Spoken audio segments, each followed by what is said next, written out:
Hey kids, Dan the Dad here, and you're watching Shootin' Shit. And if you change that channel, you're grounded. All right. We made it through week one together. What do you guys say? Let's do this again. Well, Why not? we're here. It's the podcast so nice we had to do it twice. Something like that. We'll go with that. So, all right. Well, let's do it. Let's do it.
You know, whenever I hear that theme song, I kind of think I'm watching like getting ready to watch like Knight Rider, or I'm getting ready to see like a Midnight Express match or something. I got amped up. It's like the theme from that they would use on Running Man if it was real. You know what I mean?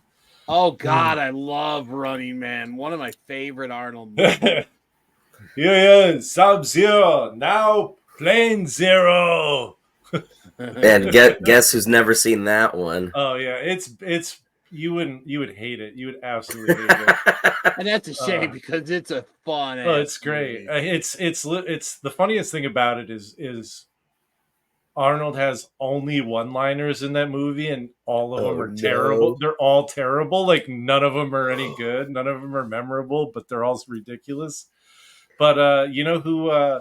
Basically, the main big bad fucking fighter guy on the team of the evil, I guess, company that runs the TV show is fucking Jesse the Body Ventura. Yeah, the Eliminators or whatever they called them. Yeah, The the Patriot. The Eliminators. Eliminator. And he's not the only wrestler that was one of the Eliminators. Also, you had Professor Toru Tanaka. Yeah. In fact, Toru Tanaka was Sub-Zero. Oh no shit. Okay, yep, yeah, absolutely. Wow. Yeah, it was there's a lot of big beefy men in that movie. Meat slapping meat. Yeah. Anyway, to make sure we're still wrestling related. Oh yeah, it's still wrestling related. Well, hell, it's our show. We can talk about whatever we want. Aww. We're the Shootin' Shit Boys, which you can watch every Friday morning on YouTube. And please join the Facebook page to watch. Obviously, if you're watching this show, you're part of the Facebook page. But get your friends to join the Facebook page. We're going to be on YouTube shortly, I have a feeling, and stuff. But yeah, let's do it. Let's get on the YouTube. We're the Shootin' Shit Boys. They're not the only ones that can go off the rails. Oh no. Oh, we most definitely can do that. Oh yeah. Oh yeah. If anyone can go off the rails, it's fucking us, man. Yeah. And that's so you want to talk some wrestling, Isaac, or what do you? I would love to. Yeah. No, let's start with wrestling and see what happens. I mean, that's what we're here for. So we might as well. Might as well, yeah. Well, let's start off with a show that literally just ended about an hour or so ago, as of before we decided to start recording this, and that was Dynamite. I actually enjoyed it. It was one of the better episodes. I actually liked the ending, the announcement of the Anarchy of the Arena match, and the two guys that were joining the FTR as part of Team AEW. One I wasn't surprised with Eddie Kingston, but the other gentleman that comprised the fourth man of that team, I was very pleasantly surprised. Sure, get him on the card.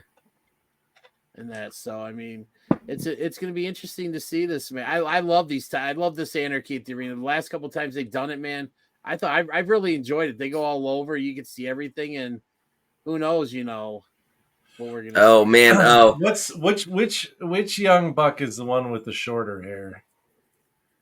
Don't they both have short hair? No, one of them has like a ponytail. Oh, that might be. I think that's Matthew. So the one without the ponytail, That would be Man. Nicholas. Nicholas, dude, and I just realized that watching tonight, there's a fucking terrible, and I mean and I love him, but he's a local guy and he's really bad, and his name is Jobsy, and he Oh, looks no. exactly the same, dude, and it was bugging me out because I'm like, why do I recognize this guy and I'm like, oh yeah, no, that's Jobsy, but with a suit on. And yeah, he sucks just about as much. The Young Bucks just suck. I hate all of it. I hate everything they do. Go away. Stop it. Just stop it. You can wrestle, fine. I don't mind you just wrestle, but just shut the fuck up. I like the opening match. That was pretty good. I like seeing Orange Cassidy get his ass whipped. He's pretty good excelling. And the main event was awesome. That was that was really good. I could have done without most everything in between, though. But I think honestly, like there was a couple of weeks ago. I don't know. The first Dynamite I watched a few weeks back was one of the best I've seen. It was a really good episode, front to back, and it was mostly just rest. It was before the like a week or so before they TK driver TK. Okay. I thought you started watching on that episode. Am I wrong?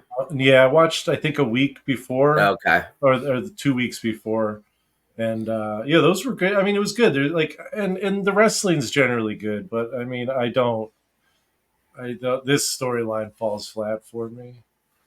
Yeah, I mean, I thought it was just a pretty standard episode of Dynamite for the year 2024. Which was like the first half hour is usually, really good. Mm-hmm. The last half hour is generally really good. And then the hour in between that is kind of hit or miss. Mm-hmm. Yeah. It was really good. Sorry, it was NXT last night. Really fucking good. Yes. Ending with what's the I'm sorry, I'm the D'Angelos. The D'Angelo family. That whole shit had me fucking dying. Yeah. So fun. I mean, again, that's so good. Like that's how you've made it in NXT is when you get kidnapped. Like I was telling you, like they kidnapped Ilya Dragunov twice. Yes. They kidnapped Pretty Deadly and basically they shipped him off to the main roster. Shipped him off to SmackDown, yeah. I mean, they literally killed fucking Drew Gulak. I mean, he's dead. Drew Gulak is gone. Yep. I mean, like, so who knows what they're gonna do to Regal and Regal's kid and friends? I mean, that's Well, Regal's kid was the only one who didn't end up in the back of the van last night. And I love that. Like at the end after he took off with Miles Bourne and Damon Kemp, brother of recently released superstar Gable Steveson. I didn't know that.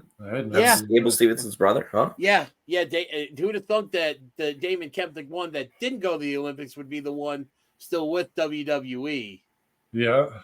And stuff. Well, the thing about that too is Shane was saying that that's a great way to deal with the Freebird rule too. Mm-hmm. Yeah, I mean it's super smart. Out of there. Yeah, it is. I mean, go ahead, DDJ. Sorry. Oh, I was just gonna say, going back to what I was gonna talk about before, I kind of went in a little segue about Gable Steveson. I got a little bit of a chuckle out of it, like when Charlie Dempsey, who's Regal's kid, what he wrestles under, when he came out with the cup, he just came out of the arena, like out of the performance center, like right after the vehicle with the other two guys took off, and he's kind of looking around for him, like what, he's like, where'd they go? Oblivious to what happened. Yeah, and they're like, huh, I guess they left without me.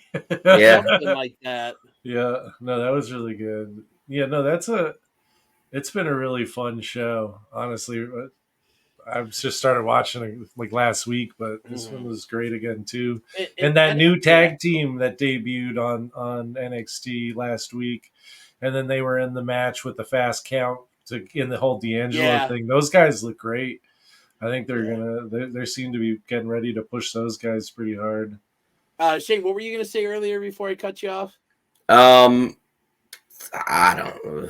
You know Oh, what you were gonna say, buddy? You were gonna say the same thing. Yeah, no. I mean, I as a human am off the rails right I now. know. I took us off the rails because I was like NXT was better than Dynamite. Oh, Which it was. I mean, It that's not was. far. I mean, I've said this in the past on when I was on the show with the boys over at Shooting Shit. I honestly think NXT has been the best professional wrestling show that's the week out that comes out that's weekly. Yep. I'd say for the last year or so. yeah, which is pretty remarkable. Yeah. That they've found a way to, capitalize on the 2.0 thing. Yeah. And then make it land somewhere like comfortably in between where they were at before both times. Yeah. They're at this comfortable midway point where like it's definitely not as dark as what it used to be, and it's definitely not as gritty, but it's also not like overly sugary and gross like it was when they Right. when they Well, first. and also, I mean, even going back to like the early, NXT Golden Black brand, you still had like you had No Way Jose, and you had all that goofy shit that they kept trying to do Yeah. too. And it feels like, I don't know, and like I said, I haven't watched enough, but like the D'Angelo family should be goofy.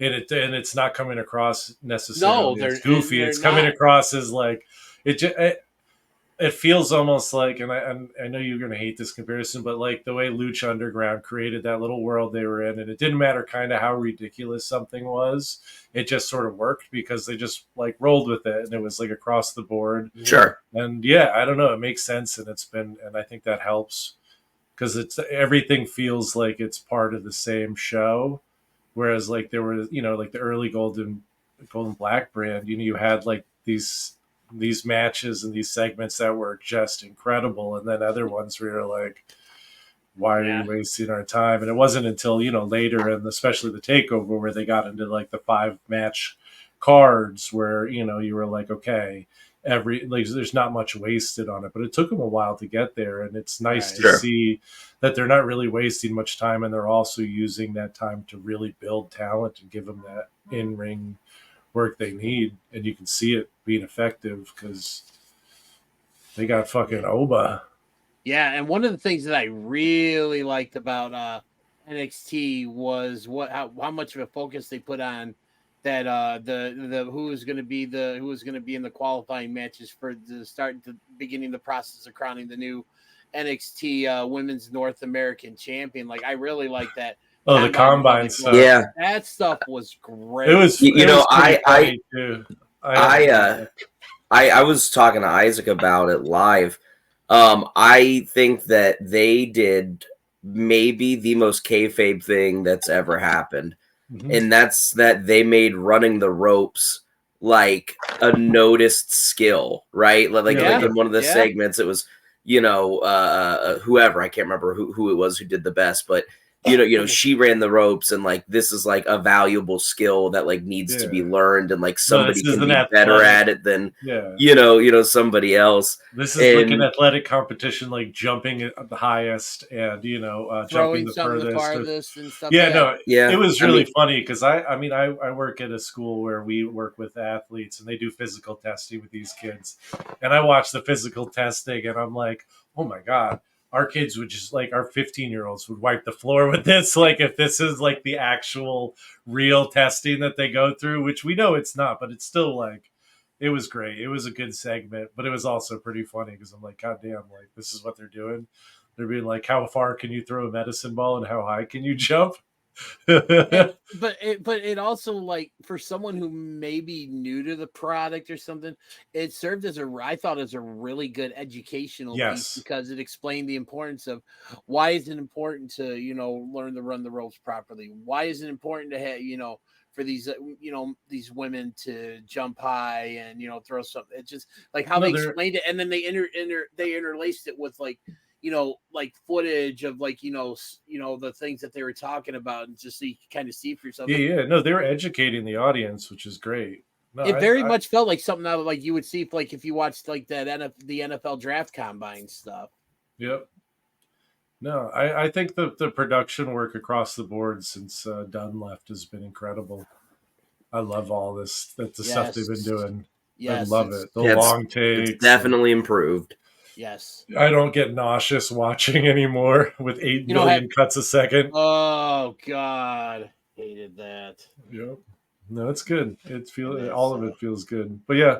Anyway, Dynamite, is maybe a C for me for doing letter grades. Yeah, I thought it was decent, but yeah, like I said, I thought the Adam Copeland Brody King match was really good, and I mean, I think it's going to lead to we're going to get Copeland versus Malachi Black at Double or Nothing, which I'm all about, and maybe we'll see, with this thing with that. I keep wanting to say Edge because I'm so used to it, but I got to say Adam Copeland because I don't want to get, I don't want to get a cease and desist from WWE. That would be fucking awesome if you got a cease and desist from the WWE. Actually, you know what? It would be. Frame it using your background. It's like when Jim Cornette sells the restraining order, the autograph restraining order from Vince Russo. It's the best thing Cornette's ever done. It's kind of like if you guys watch Big Bang Theory, Sheldon's collection of restraining orders from celebrities such as like Stan Lee and I think Leonard Nimoy and stuff, and that in fact, yeah, you know what? Let's throw. We should maybe send this to WWE. See if we can get them to send us a. Let's just make a shirt that just says DDJ at the top, and then it's just got the actual WWE logo, just like copy pasted on the front. Or the Stone Cold shirt, just with your face instead of the skull. That would be awesome.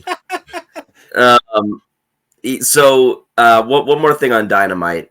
And I remarked on this in the group chat. The show opened with maybe the most questionable decision of the week as far as wrestling goes. And that's that Adam Copeland is pissed off and, he wants to kick some ass. And he goes, you know what? You've driven me to do this, House of Black. Tonight's going to be no DQ. And it's like, what the fuck are you doing? Not a very good promo either. They're probably going to cheat anyways, or at least become involved. That's a House of Black, specialty. And it's just like, might as well just make it legal, right? So that way they can kick my ass and take my championship. Right. All right. So I think we've done enough Dynamite chatter and Well, why did Jungle Boy have to wet his face before he got mad? Do we figure that one out either? Why? Yeah, I mean that was also another strange decision. Opens the promo, just dumps a bottle of water on his head. I was like, "What are you doing?" Throws it at the wall. Yeah, maybe he needed to parch himself after dumping Kenny Omega off the stretcher. Man, so rude. I liked I did see that promo. I think I sent it to Shay, but I'm gonna give him one of these, and I'm gonna give him one of those. And they're like, "Who are you?" I'm gonna give him one of these, and they bring in the Sinister Minister. It's like, who is he? He's gonna give you one of these, and it was very good promo. Absolutely ridiculous, almost good as the "Yep" promo. That's the greatest of all time. The Jumpin' Jack or Horner promo or whatever. Jumpin' Jack Horner. Yeah, something like that. Yeah, and they said you had a tough fight out there. Yep. Oh God, I remember that now. Oh God, it's so good. So speaking of things that were very good, let's talk about Backlash this past weekend. What a show! That is so much better than it had any right to be. It was so fun. And for a show that seemed like a lot of people were thinking, man, this just seems like a glorified house show. They really screwed over, the French, WWE universe and stuff. But I mean, that was a really good show. There was one match that I probably would say, I didn't particularly hate, but I didn't enjoy. I'd probably rate it, down on the bottom of, if we were ranking these matches and stuff. And that was the ladies tag team title match. And it's just, I mean, it shows that, they've got plans for Jade Cargill, but she's still got a long way to go. She's very green. Yeah. Well, but I mean, I feel like the worst bit of that match was just when the whole tag everything situation got fun. Mm-hmm. And again, I only watched the match once, so I could have missed it. But it was so bad that I don't even know who you could blame for that, because it just looked like everyone in the whole match just totally lost track of who was legal, totally, lost track of everything. And the referee did just a terrible job. I mean, I think that's who you have to ultimately. Yeah, I was gonna say of allowing that to happen. The referee probably is going to be the one that would bear the brunt of that. Why even stop that count in that situation? You know what I mean? Like, or not make the count at all, and then, I mean, someone's yelling in your ear after that because she didn't. She counted the tag, and then the other person is somehow legal. Well, he was trying to tell whoever, I can't remember which it was. I think it was EO. He was trying to tell EO that she wasn't legal and that Asuka was legal. And he's trying to tell her. I mean, I'm assuming the language barrier, probably, right? Probably played a little bit into that. But he doesn't. But then he just gives up and allows it to happen. Rather than. Again, administering a count, right? Like if he starts counting to 5, you can probably get it to the point where EO understands that she needs to tag out. 1, 2, 3, sell it, right? EO, you are not legal. EO. It was a mess. That part was a real mess, But there were also little flashes of brilliance. I mean, the finish where Jade caught Kairi. Yeah, caught Kairi, not EO. But caught Kairi and then just threw her around and is she calling it Jaded still? Yes, I believe they still call it Jaded. Was super good. I don't know. I mean, it definitely wasn't the worst match I've ever seen. It's very funny that they like to refer to her as the Storm, from X-Men, and anytime they say it, all I can think of is wait, Tony Storm? I'm like, wait, you threw in and so a little bit. I'm gonna take the show off the rails here. Yes. So you mentioned X-Men. Do either of you guys watch X-Men '97? No. I mean, no chance. Tell me about on it. my end. Was that the new one?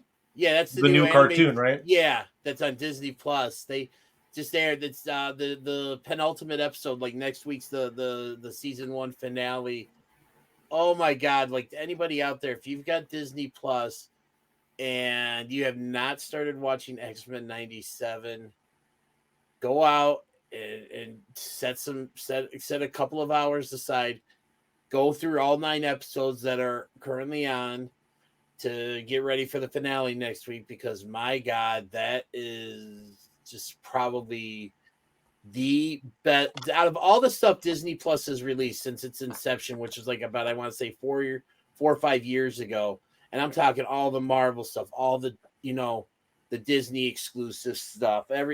This X-Men '97 is probably the single best thing that they've put out since the inception of Disney Plus, in my opinion. Hit the gong. There's your 5-star take of the day. That's my 5-star take of the day. But so ring that bell. Yes, but going back to the match and stuff. Yeah, like you said, that match.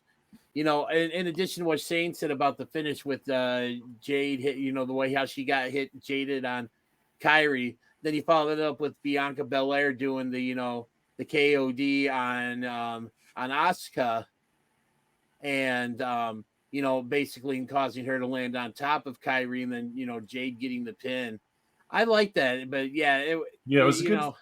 There was just that it went off the rails for a minute, and it got bad. They pulled it back together. It was a good one, but I mean, there was so much good stuff on that match. Like the opening match, where it's just like them beating the shit out of each other in the crowd to the point where the cameraman, like the cameras couldn't even find them, and the crowd's going crazy. That was a really fun match. And it was just, I love the way that they did it. Like the bell didn't even ring or whatever, and they're fighting, and Nick comes out and is like, "All right, you know what?" And I forgot what he's. Used a French phrase or something or whatever. And then he's basically saying, you know what? No DQ. Just go ahead and, just beat the crap out of each other. They didn't announce it as like, coming in this match, it was like a no disqualification street fight. He basically just made it on the fly. And I really like that. And we talk about that crowd, man. That crowd was unlike anything I've ever seen for a wrestling show. That the best crowd I've ever seen on a show. You know what? Yeah. I've watched every WrestleMania, not live. I didn't start watching wrestling until around WrestleMania 7, but I've seen basically just about every major show WWE's put on one way or another, and I would probably have to say that crowd was, if it's not the best crowd ever for like a PLE, it is definitely in the top 3. I've never seen the hard cam shake before on a main shot. Yeah. And for AJ Styles, like that shit was so cool. Like the he is phenomenal. However you say it in French, but he is phenomenal. Yeah. Oh my god! And anytime the 1-2 Sacre Bleu was really fucking good. I loved that. Yeah. Anytime there was the two cats like 1, 2 Sacre Bleu, like and then they had so much fun. and they said it was. I mean, they're all soccer hooligans. Yeah, and that definitely felt like a soccer crowd and stuff, like what you would hear at a soccer game and stuff. Mm-hmm. But I think they came out and said that chant every time like the ref counted 2, it was something like where it's basically something that's like simplemente 2 or something. That's what it was and stuff. Which is just, man, it's just I think that is not the sole reason why I enjoyed Backlash as much as I did. But that crowd being as loud and as crazy as they were, that definitely enhanced my experience with the show. And to me, when you see shit like that, that just goes to show you the importance of a crowd when you're watching a wrestling show. And you could tell how much it meant to the wrestlers too. Yep.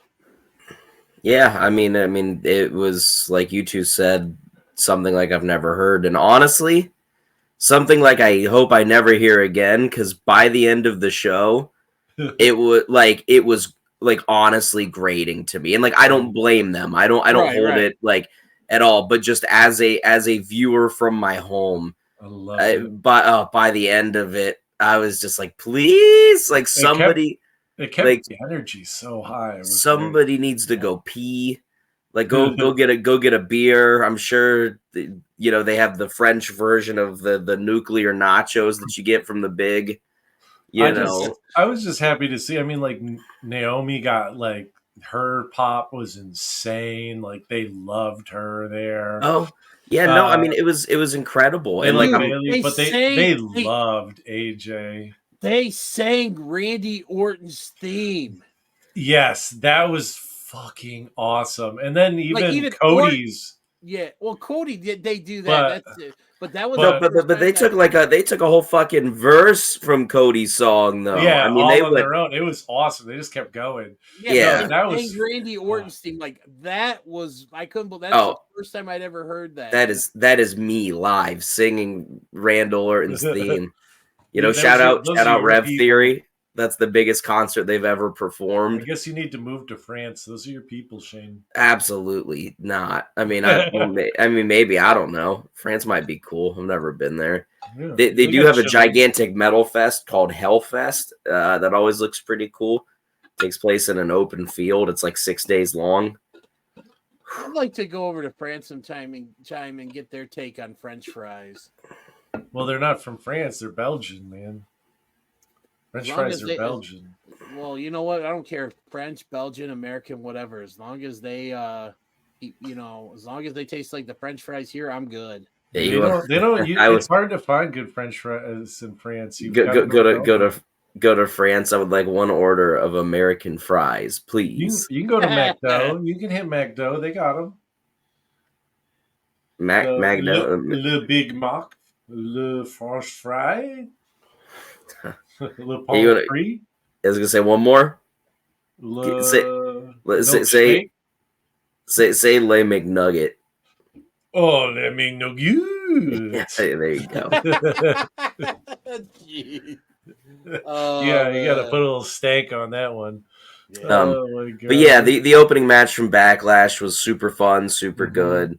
For some reason, nobody has learned that you don't attempt to do anything to Randy Orton on a table, like an announce table, around an announce table, because usually it's going to end up with you getting the backdrop that never breaks the table into the RKO that also never breaks the table. Yep. It's just terrible news. Bad for your body. Bad for your body. But the one thing that we also got to take away from that match, and that was really like the way that the ending of that match was like the one real big surprise of the show, and that was the debut of WWE debut of or I should say technically re-debut, but of the gentleman, but the official debut of Tonga Loa, the brother of Tama Tonga, who just recently debuted. So we got the Gorillas of Destiny now, both as part of the bloodline. And boy, that ref, he sure saved his ass on that finish there. And the cameraman too, because you see the shots from outside the ring of him coming up late, and the cameraman or the ref pulls himself out of the ring. Yeah, well, I mean it's funny because you would never think about it, right? But WWE is the only promotion, like not the only promotion, because a lot like AEW does it quite a bit as well. But those two are the only promotions that I can think of that do the hiding under the ring up until a certain point gimmick. You know what I mean? Like a lot of other promotions won't do like the lights out, lights on thing, anything like that. So has Tonga Loa ever been just hiding under a ring for like 3 hours? Probably. You know what I mean? Just that's waiting. Gotta suck. It's got to be horrible. Just waiting for like a certain cue. I mean, that's got to be a skill that like you develop. You know what I mean? Because you know who was good at that shit was Hornswoggle. Hornswoggle. I think we talked to him about that, didn't we? I think so. Just hanging out under the ring. Yeah. Because he said that he brought like his PSP and he was he would just play video games under there. Yeah, and I think I'd heard stories about like they would have monitors down there for them to watch the action. They'd have like drinks and stuff to keep them hydrated and stuff. So I mean, there's a lot going on down there, but it's plus all the tables and chairs. Yeah, the tables and stuff. I mean, it's interesting. I mean, I'm sure it was probably uncomfortable down there in terms of like getting warm and probably sweating and.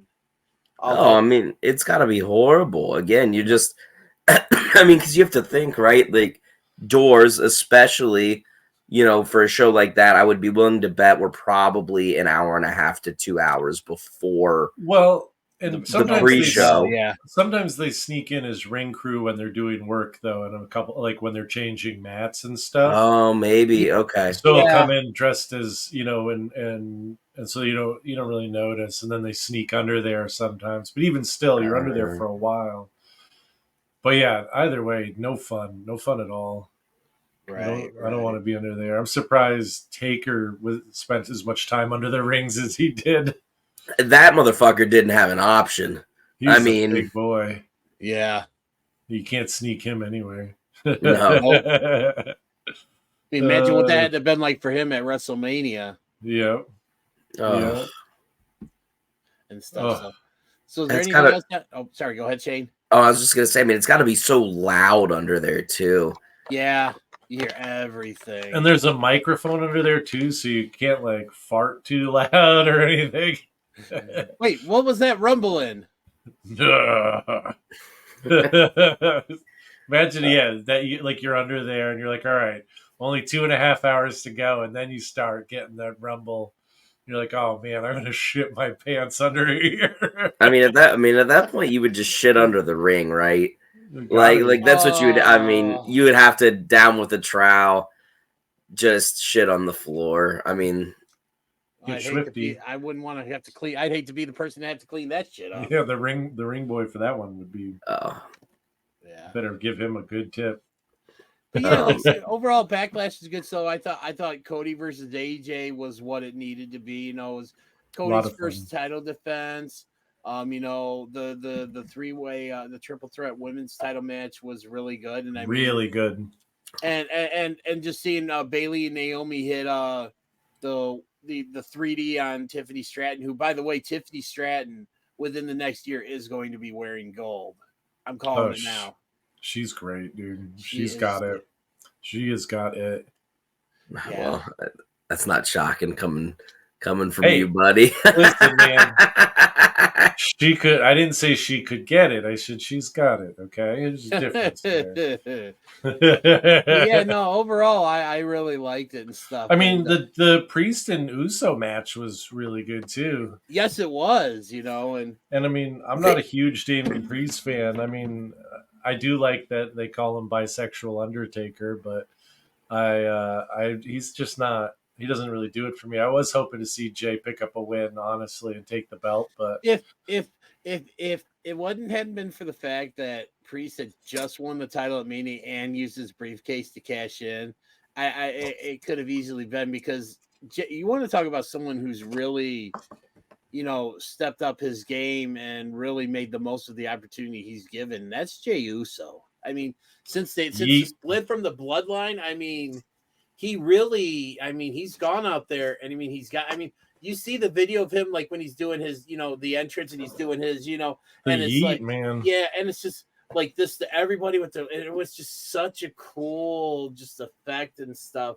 And Pat McAfee has done a good job getting that over too. Yeah, his intensity. He gets so excited. Yeah, and he's Pat McAfee is fucking. I'm yeeting Cole. I love it. I fucking love it. Those two together. My new favorite. Michael Cole owes this part of his career to Pat McAfee, because Pat McAfee's basically rejuvenated Michael Cole. Yep. And Michael Cole's been good for a long time, but Jesus Christ, this is here's another level. Here's my 5-star take of the night. And DDJ, I think, will understand this a lot more than you do, Isaac. I think the reason why Pat McAfee is so loved is because he brings the exact same energy Don West used to, where he might not know, he might not know every like move or whatever, but he is so fucking excited all of the time about everything, and he just brings like that energy to the show.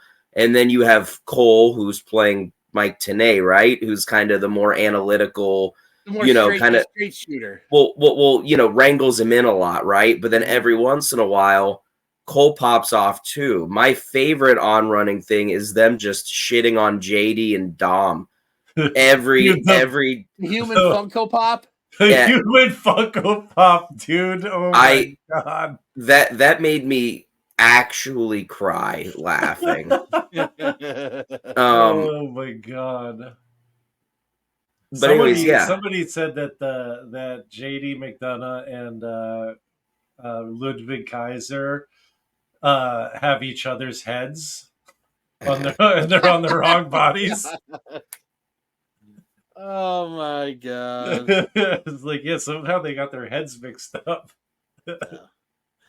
All right. Well, we're getting on in time. We got a couple more things we got to talk about here. So one of the big things that was coming out of Backlash was is that they were hyping that there was going to be an announcement about WrestleMania after Backlash. I think it was during the Kentucky Derby, and I think it was kind of the announcement, and it was along one of those, the worst kept secrets, because it seemed like it was leaking everywhere. We were actually talking about it a little bit before we started recording with the Undertaker spoiling, and that's that WrestleMania is officially coming to Vegas. For the longest time, I think they were talking about it being in Minnesota, but it's going to Vegas, and I think it's an absolute great move. I mean, they moved it late. They moved it to later on in the month, as I believe this is the latest WrestleMania will have ever been. Being on the 19th and the 20th and stuff. But I think Vegas is a great place to have it. I mean, they got that new, the Allegiant Stadium, where the Raiders play and stuff. I mean, is that where they're gonna do it? Yeah, at Raider Stadium. Play. Yeah. Oh, don't even get Isaac going about sporting teams moving to Vegas. I know. No, look at him. He's stewing over there. I mean, I don't like this. I don't like anything. Fuck Vegas. I hope the desert takes it back. You know what? Oakland's kind of hanging in there right now. Last I saw, they were only like 2.5 games out. They've won something like 8 in a row.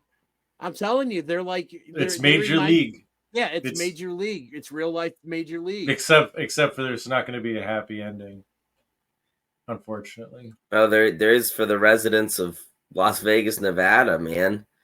But unfortunately, they all live in tunnels under the city. What are they, like Morlocks? The mole people, man. Look it up on the internet. Mole people, okay. Yeah. Yeah, but no, it's a super, like, it's a great city for Mania. There's just so many different venues.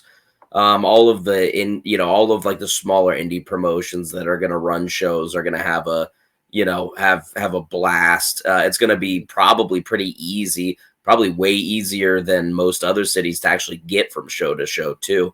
Because one would be at like the MGM Grand, and then the next one will be right across the street at the Tropicana. But we'll see if 100 million wrestling fans know how to act in Vegas for like 3 days. And you know what? Like, it'll probably be the most like organized Vegas has ever been, and just mellow. I would love to go, but it's just you know what? As expensive as it's probably gonna be, you know what? I just give me some food, give me some drinks, give me my dad's old recliner that I usually sit in when I'm down in my basement, put on my 65-inch TV. I'll enjoy it just as much as everybody there. And I won't have to wait. I won't have to wait in line to go use the bathroom. It's 100. It's 100% gonna be crazy expensive. SummerSlam tickets just went on sale, I think, yesterday. Yeah, you see what they're charging for, like the $400. It is $4,000. Oh, I don't know but it's like $400 for the freaking nosebleeds.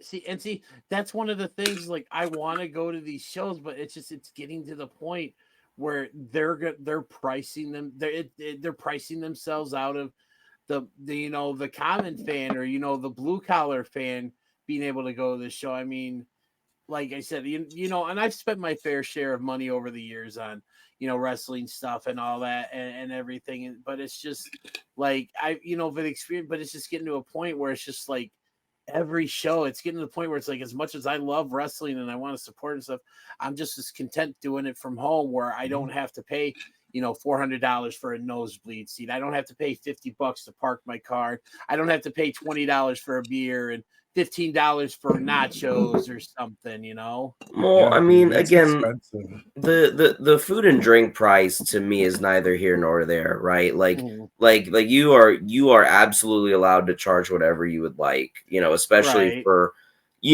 something that's totally unnecessary, right? You can fucking eat before you go in. You don't necessarily need to drink beer, and that's coming from the biggest beer drinker here. Look at his logo, people. But when nosebleed tickets at a professional football stadium that's absolutely massive are $400, I mean, you're not going to be able to see anything. You're going to be watching it off the Jumbotron anyways. Right. which is Without- fine. Which is fine if the ticket is $70 or $80, right? You know. But you don't even get commentary. Well, yeah, you get nothing. You get to listen to the kids next to you talk about how hot Alicia Fox is. Sorry, that was The when I went to kids, that is you talking about how hot Alicia Fox is. I went to a SmackDown taping, and she came out. Ooh, look at her legs; they're so sexy, dude. Remember how Noam Dar, how he always used to talk about how he goes to Alicia Fox. I totally forgot about that until literally right now. I mean, he needs to worry about his girl Lash Legend, hopping on the Trick train, man. I mean, she's getting heavily rizzed up. He's got to worry about her hopping on Trick Willie. That one was for you, Isaac. I'm ready. I like it. I'm down. Is he kind of going back to the cost of it and everything? Like you talk, so back about 11 years ago, 10 and a half years ago, for Christmas. It was my first Christmas with my wife as being a married couple. She got tickets for us to go see the Chicago Bears play. And the Bears. I'm about 45 minutes west of Chicago, and the Bears are my favorite football team. I'm very excited about the team this year. But she got us tickets to go see them play the Green Bay Packers like that Sunday night, right after Christmas. So I got to experience bear weather and stuff, and it is I hate that kind of weather, but for some reason I think it's just maybe it's because I was in the stadium and watching the game. I enjoyed it for what it was. But we sat in I think it was the 400s, pretty high up in Soldier Field. I mean, we were basically center, so I could see everything. And the tickets were, I want to say, I think she said she paid like it was about $130, $140 for each. But this was like, almost 11 years ago. And you just talk about like nosebleed seats now for a football game being like $400. I thought I'd heard something that like they said just to get in the stadium for the Super Bowl, like the cheapest ticket was like 11,000, or it's just like, it's just. Yeah. You can't afford it. It's just no. I mean the common person can't. I mean, you've got all these corporate sponsors and everything that can swing it, and then you've got these fans like the stupid guy with the green shirt and the guy that's always wearing some rock band shirt with the game that was relevant maybe 10 years ago or whatever. Like the same fans that are always sitting front row, exact same seats, and it's just a topic of discussion everywhere. It's like, how in the fuck do they do it? Yeah, and they're all very secretive too. Yeah, they are. You know what, Isaac? You remember we were talking about that idea I had? The idea we had, yeah, I had. Yeah. Man, what if we could get green shirt guy? Green shirt guy. Oh man, that would be incredible. I've heard he's very like secretive about. I've heard rumors and people's suggestions as to what he does and stuff, but and if I were these people, in a sense, I don't blame them because I don't know if I would want to tell everybody how I do it. Well, sure. I mean, again, ultimately, they either A, have the money and, or B, have the connections or both. Yep. Yeah. I mean, that's, it is what it is. What if they work for WWE? Or they have someone green shirt guy has been a plant this entire time. Yeah, something like that, Yeah. I mean, because you got to wonder, because like every now and then, I mean, and maybe it's all real, but like, you have those shots that are like just iconic audience member shots that they always go to. And you're like, God damn, man, how do they know to focus on that one person every like with when Undertaker got defeated by the one guy with the white shirt or whatever. It's just like that's the one that always pops in my head. That like that dude's got to be a plant. You had Angry Miz Girl when he won the title for the first time. Yeah, the crying CM Punk fan when he came back when he debuted in AEW. Yeah, I mean, and I don't know, maybe I'm crazy, but like. So, I mean, for the Undertaker thing, right? the cameramen understand who's going to win, right? So I'd be willing to bet you that multiple cameramen were probably just scanning the crowd. You know what I mean? Just looking, for anything. I mean, either that or he was a plant. I mean, yeah. I mean, I don't know. I'm just. I want to say I don't think that when we're and I kind of like where this is going. I don't think any of those people that were there at WrestleMania 30 were plants off, because I think literally there couldn't have been, one maybe okay. I don't remember what the attendance was, but I'll just say there was probably maybe about 10% of that crowd there may have thought that The Undertaker was going to lose that night. But I can guarantee you at least 90% of that crowd didn't think The Undertaker was going to lose that night. When the ref's hand hit 3 and you saw Paul Heyman go, oh my God. And it's just because, like, I remember being at home and I was watching I was watching that up and down, so excited. I couldn't believe it. Like, I never thought I'd see it. And I think all of those reactions that they got on camera that night were about as genuine as you get, because I guarantee you, like I said, 90% of that crowd was genuinely shocked that Taker lost. I was shocked. Man, do you want to see what I did when Taker lost at WrestleMania against Brock Lesnar? Fuck you, pop Brock open Lesnar. A beer. I went. I was literally jumping up and down.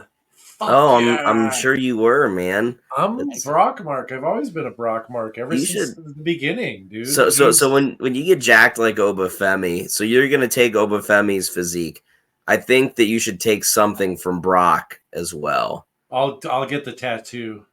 You're gonna get the back tattoo or the chest? No, I'm gonna get a tattoo of a knife to my throat, because all my life I felt like I've had a knife to my throat. Yeah, I mean, it's gonna be a weird looking knife with a rounded off head, man. I'll tell you that much, dude. Maybe I'll just take his entrance theme. So every time I walk in a room, dun. All right, so we got one more thing to talk about here, and that was the start of the King of the Ring and Queen of the Ring tournaments, and I think a little bit of a peek behind the curtain with our group chat. I think we were all in agreement that out of all, there were a lot of good matches on that on Raw, and we're gonna probably get some really good ones coming up on SmackDown. But I think we are all in agreement that one of those matches that we saw on Monday night was an instant classic. Oh my God. And stuff. Oh my God, yeah. And you knew it was going to be oh my God, dude. You saw oh my God, dude. Dude, this is an MMA fight, dude. Grab it. Twist. But yeah, dude, there was definitely one match that was just incredible, and we all knew it was going to be. And this is why I was excited when he got drafted. I knew it was going to be good, but I didn't think it was going to be as good as it actually was. Like, I was genuinely shocked at how good that match was. Yeah, it was. I mean, it was genuinely incredible. I've seen a lot of rumblings of people saying that this is like a takeover quality match, and I disagree. I think that it was, obvious at a couple points that they could have done something a little bigger, a little stronger. I mean, obviously the commercials hurt, right? Like any match that has commercials immediately to me gets taken out of like any consideration for it sucks. But yeah, it was awesome. It definitely has the chance to be the best Raw match of the year. It could be the best WWE TV match all year, certainly. But I don't know, man. I get the feeling that. Would you put it in the conversation for match of the year? No, I mean, again, and I don't think it's any fault of the performers. I think that they were both incredible. It was a great, story as far as Ilya just continuously whooping on Ricochet and Ricochet not going down. But again, unfortunately, with the commercials and the way they had to pace the match, right, because of the commercials. I mean, those two things immediately take it out of like overall match of the year contendership to me. But definitely one of the best Raw matches I've seen. Yeah, I mean, like I said, it's definitely going to be up there as far as best WWE TV match of the year. Going against, honestly, and that's going against maybe one of the second best TV matches of the year in fucking Gunther and Sheamus. They put on a fucking banger too. Do you see the pictures of Sheamus's chest after that match? And his back. Brutal. Yep. And I mean, anytime you get in the ring with Gunther, you know you're getting chopped up. But both of those guys, I mean, they just like anytime you put those two in a ring together, there's something magic that happens. But Dragunov, man, that motherfucker. I mean, he did that superplex off the top and almost landed straight on his head trying to roll over. Yeah, I mean, it is incredibly stupid. I mean, like it didn't even like look good, right? It was just scary. But God, like, I mean, it was really fun to see those two just fucking go at it. And they gave him some time. It was like 15 minutes they got, I think. Yeah. Yeah. Something like that. 14 minutes, yeah. And I mean, Sheamus and Gunther got 21, so. And I mean, you look at some of the women. I mean, Lyra Valkyria had a really nice match with Dakota Kai, I thought. Mm-hmm. Yep. And stuff. And it's just. Oh no, the whole show was actually really good. Honestly, it was a great Raw. It was definitely like a B plus, A minus. The only thing that I didn't like, I mean, was Punk's promo. I felt like it wasn't like up to his usual level, but I love the stuff. Like I legit laughed when. Oh, he had that one line though. Yeah. Where he fucking brought up, like, he referenced the brawl in fight or whatever with Jack Perry, where he's like, I'm a choke artist, but not that kind of choke artist. And he's like, right past, like, the guillotine. Well, it was just like, you know, and just talking about how Drew McIntyre just went to Adam Pearce, is like, you know what, I'm tired of this fucking bullshit. I'm out. And this was after him being announced that he was out of the tournament due to medical reasons, and then his replacement being Jey Uso, and he's like, of all of the guys, you went with Jey Uso, and knowing they're tying in their past history and stuff. But just when he left, and as soon as he left, Punk pulled up, I laughed. I thought that was funny as hell. And I think the other thing they did well, and this was part of the production shit, was like, hey, you know, like, tell them to play my music. Yep. I'm going to the ring. Follow me. And like that whole entrance was great. And even Shane liked this one part. Is I thought the getting out your phones and tweeting at Drew to try and make him come back was a great move. I thought I've never seen it, and I thought it was awesome. You know, it wasn't his best promo, but it wasn't bad. I think his promo from last week, where he was like, "I'm going to do it in less time than you held that belt," was a great promo. Really good.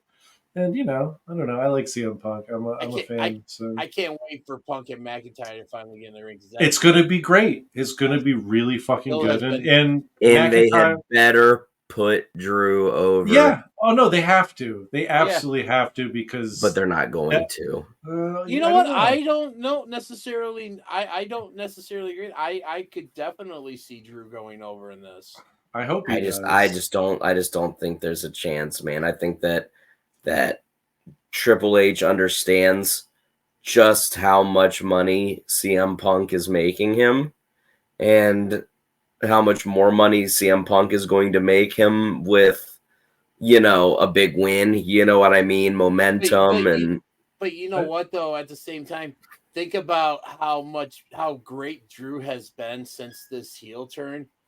And think about he's on another level.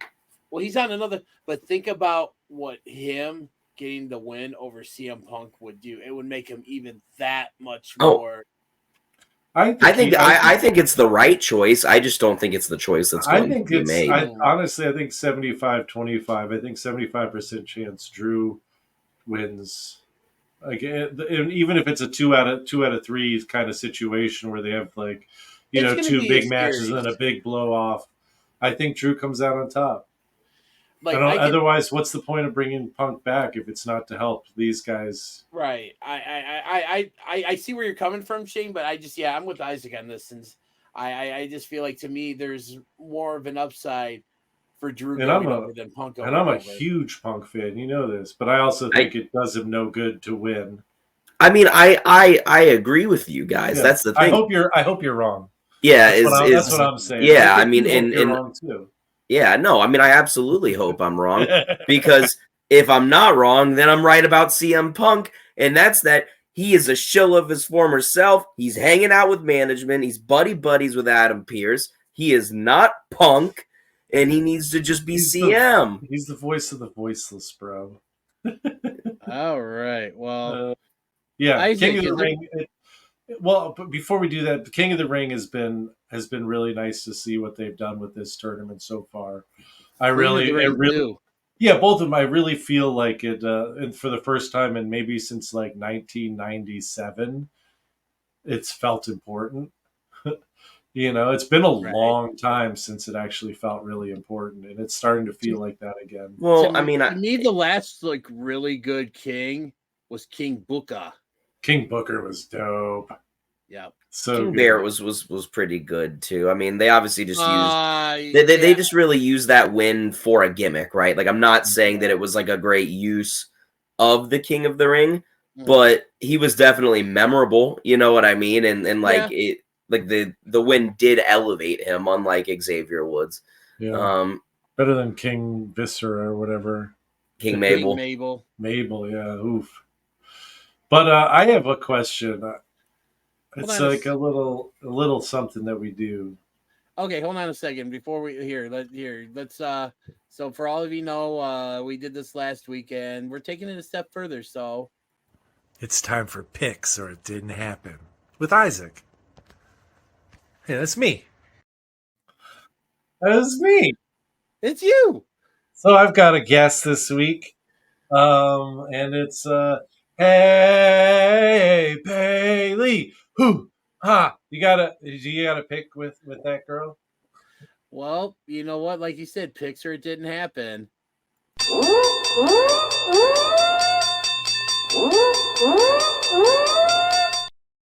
Oh, she's a hugger. She is.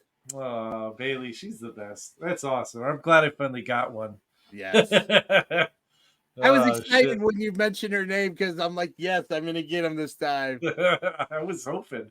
And I don't think I'd seen that one before. So there's a few that I've seen because you post some of them. Yeah. But I also smoke copious amounts of fucking high potency THC. So I tend to forget things that I've seen. Or sometimes I'm like, oh, maybe I saw it. Maybe I just imagined it. So. All right. Well, guys. I think we're at that point of time where I think I'm ready to call it a night. Guys, this has been awesome. I love doing this with you guys. I'm so glad we do it again, and best. What do you say we come back in about a week or so and we do it one more time? I would love that. Shane, what do you think? I mean, I probably won't be on in a week just because I've got Sonic Temple next weekend. But who knows? Let's talk it out. I got some free time earlier in the week next week if we'll try and figure it out. We'll make something work. And if not, I'll be on in here in a couple weeks. Yeah, and you guys can have a lot of fun. Oh, we love you, man. Yeah, I love you both, man. And you know what? We love all of you too. Kiss it.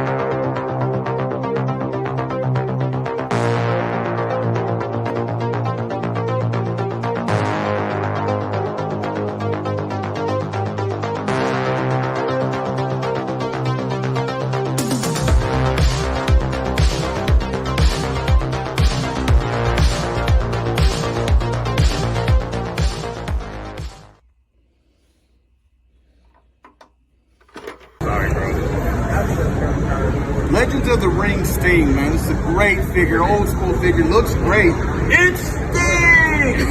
Old school Sting from WCW. Guys, you know us, 3/4 of the Shootin' Shit team. And we're here with a listener just like you guys. This is Jimmy from Super Powers Comics. My friend of almost 20 years. He's known him since you were 12. If you know people in Chicago, you probably know Dennis because he knows half the town, of course. But shooters, if you need action figures, comics, wrestling memorabilia, we just showed you Sting. Superpowers Comics will put up their QR code so you can get a good look at everything they have coming. Give it a shot, shooters. Get your superpowers on and get your comics from our friend Jimmy, who listens just like you.